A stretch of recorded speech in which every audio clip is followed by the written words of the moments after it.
In today's video, I'm going to tell you a little bit about something special I did for some of my favorite YouTubers and for some of my very good friends. Are you interested in seeing what I did? Stick around, I'm going to show you.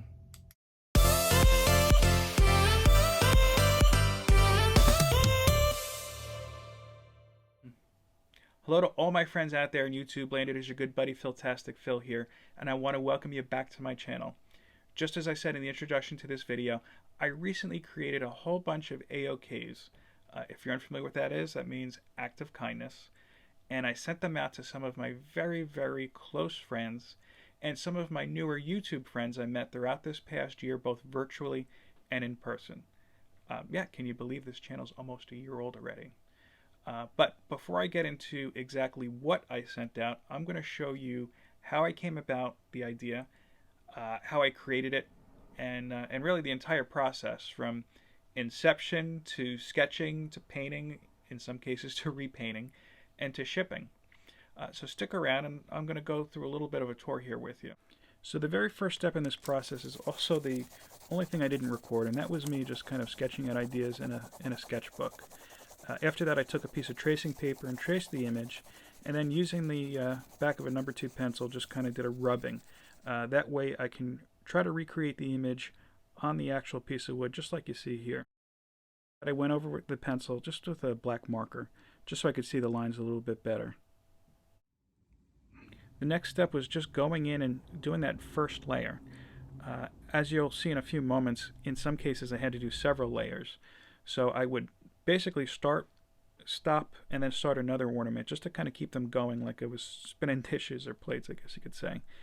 And I know that Tylox questioned, hey, you must have a workshop. Like, nope, I've just got a dining room table, some newspaper, and a very patient and beautiful wife. And as you can see here, this is the one I did for Tylox. It had many layers to it, but there were some issues in this process. I'll tell you why, but first, in lieu of doing a book of the video, as I typically like to do, I know I don't do it every video, but when I remember I do it, I thought it'd be best to highlight 2 people in this video I want to give a quick shout out to.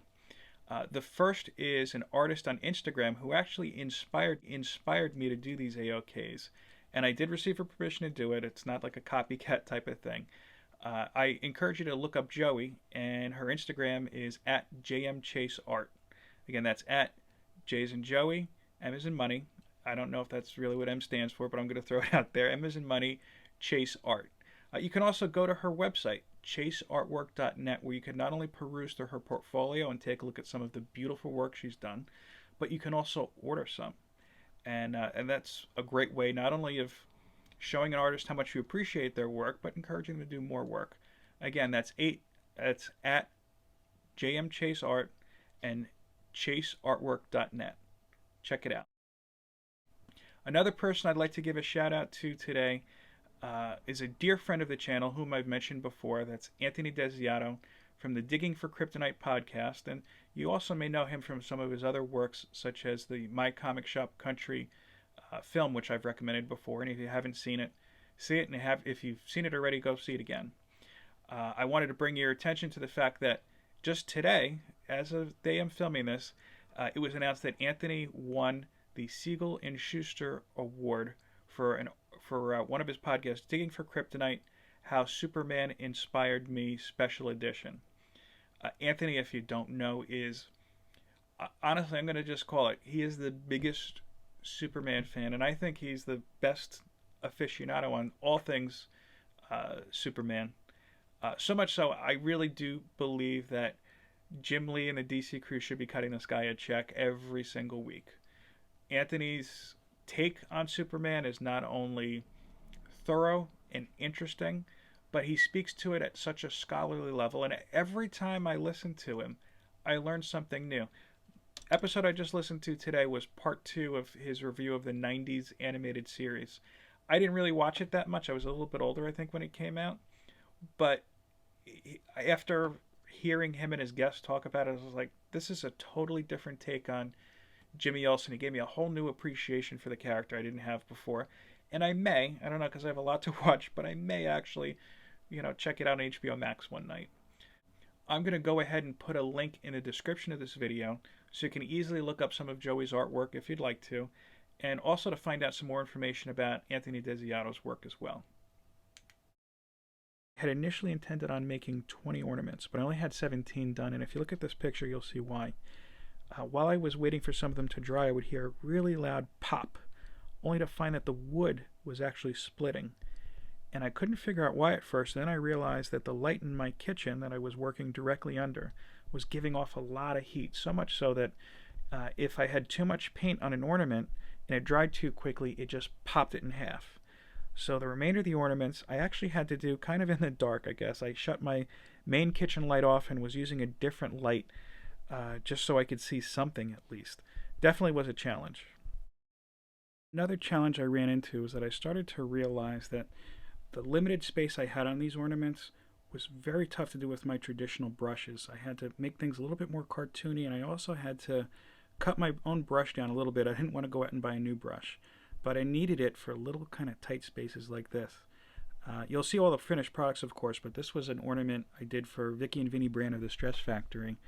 And to get that little ampersand, I actually had to use a paper clip to get that perfect little edge. To avoid any of the other ornaments from popping, I moved the completed ones from the kitchen to my living room, just putting them down on paper towel while they dried. And then I actually covered them up with another piece of paper towel, hoping that the direct sunlight didn't ruin them at all. Before I show you the finished products, I do want to tell you that I did pack them very, very carefully in bubble wrap in nice envelopes. And I also included a personalized message on just some letterhead I put together using my channel's logo. I'm not going to share with you what I wrote. If you're interested, some of those channels actually read the note, and you could check those out if you'd like to. Go ahead and go to the channels. I'll put links, of course, in the description of this video so you know exactly who went to where, but I'll show you the finished products now, and you'll be able to see that as well. The first ornament I'm showing you this evening is for Joe from Anachronic Comics. One of the things I like the best about Joe's channel is he's got a wealth of knowledge when it comes to classic DC characters. And when I asked him, he said his favorite character is Booster Gold, this guy right here. Joe's was also one of my tougher ones that I started on, and as soon as I did his and I realized that I couldn't really get that level of detail I wanted to, I knew I'd have to go for a more cartoony style. All in all, I'm pleased with how these came out. This next ornament is for Dave Bratton from Action Figure Comedy, a channel I highly recommend you check out if you haven't already. And his favorite character is Shazam. Again, I wanted to give Shazam a really kind of cartoony look, and I also wanted to make him look a little kind of unsure of himself, kind of like in the first part of the Shazam film. Next ornament is for Dave's brother Doug, who you may know if you listen to such channels like Reggie Collects. Doug is a huge fan of Sandman. Now, I should note that we keep saying ornaments, but I wanted to make these very kind of unholiday-like. That way, if you wanted to, say, hang them up in your office or someplace you could see them other times of the year, you didn't have to wait for Christmas. You could just throw them up whenever you'd like to. One is for one of my favorite YouTubers, Tylox the Mighty. His favorite character is Peter Parker. So in my head, you can't show Peter Parker unless you're showing Spider-Man. So I tried to go with a more kind of classic 1960s look where you've got half Peter Parker, half Spider-Man, and just to kind of hit it home, I made those little Spidey sense tingling marks above his head. This next one is for another great YouTube channel, Climbing Comics. Alan from Climbing Comics, his favorite character is Wolverine, just like me. So I wanted to capture that kind of classic 90s Wolverine vibe. I think I did a good job on that here. Next up, I've got Batman for Aaron from AA Comics. Aaron, in my head, is the quintessential Batman aficionado, and it was no surprise when he told me Batman is his favorite character. So I hope he likes this version. I certainly had a good time making it. Next one is one of the ones that I was really most pleased with how it came out, but unfortunately it was the only one that did not arrive there. Thanks again to the Postal Service for doing absolutely nothing to help me track down this package. This is for Anthony Desiato of the Digging for Kryptonite podcast, as well as some other great projects that I've spoken about a little bit earlier in this video. Anthony's favorite rendition of Superman is Ed McGuinness, so that's where I tried to get that kind of blocky, cartoony style. This next one is one of the only non-comic book ornaments I made, and this one is for Vicky and Vinny brand of the world-famous Stress Factory Comedy Club, the best comedy club outside of New York, and really, in my opinion, I think it's better than some of them in the city as well. I wanted to do something special for Vinny and Vicky. I've been going to the Stress Factory for a long time. Unfortunately, I have not been there since the start of the pandemic. You'll hear a little bit more about why when I talk about my goals towards the end of this month. But I have to say, they really trailblazed, I think, a path as how comedy clubs should be operating during this time. They run a great business, and they do so very responsibly. Check them out if you're in the New Jersey or Connecticut areas. Next is one of the very first ones I did, and here is Ghost Rider for my buddy Sean from Fat Moose Comics, my LCS. Sean is a gigantic Ghost Rider fan, and I certainly wanted to create something unique for him that he would appreciate. And I could tell you he really, really liked this one a whole lot. From Fat Moose, I made a Batman for Justin, Sean's best and only employee. Seriously though, Justin is a great guy and he's a huge Batman fan. I wanted to do something a little bit different than I did with Aaron's, so I tried to make it where Batman was just kind of melting out of the shadow, kind of like something you would see in the Black and White series. And I was really pleased with how it came out, and Justin really enjoyed it, and that really made it all worth it. Next up is for the man Reggie Collects, and I did his Reggie Robot symbol that he has on all his newer t-shirts, his new t-shirts I should say. His was very tricky, I'm not going to lie to you, but in the end, I really like how it came out. It does look like something out of Transformers a bit.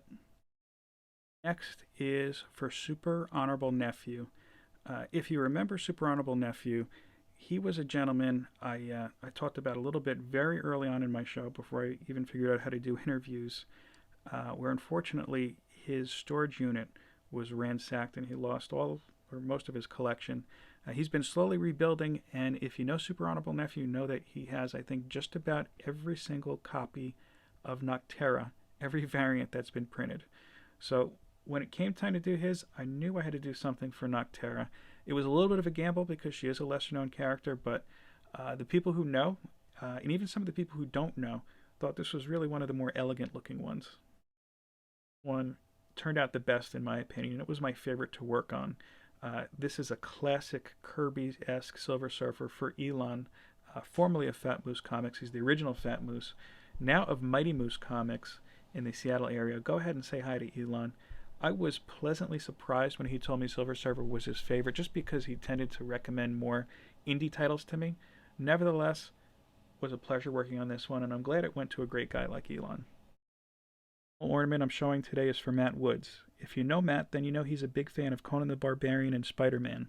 If you don't know Matt, then you need to check out his channel, Matt Woods Comics. I'll put a link in the description.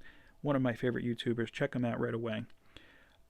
So I was getting all ready to do a Conan the Barbarian ornament for Matt, and then he tells this hilarious story about a Kramer poster he has. Kramer from Seinfeld, that is, if you don't know. And I knew I had to do a Kramer ornament for Matt. This was one of my favorite ones to work on, and I know he appreciated it. Thank you once again for watching this video. I do appreciate you giving me your time and attention. If you haven't done so already, please go ahead and click on that thumbs up button, give me a like. And if you're not subscribed to this channel yet, please consider doing so.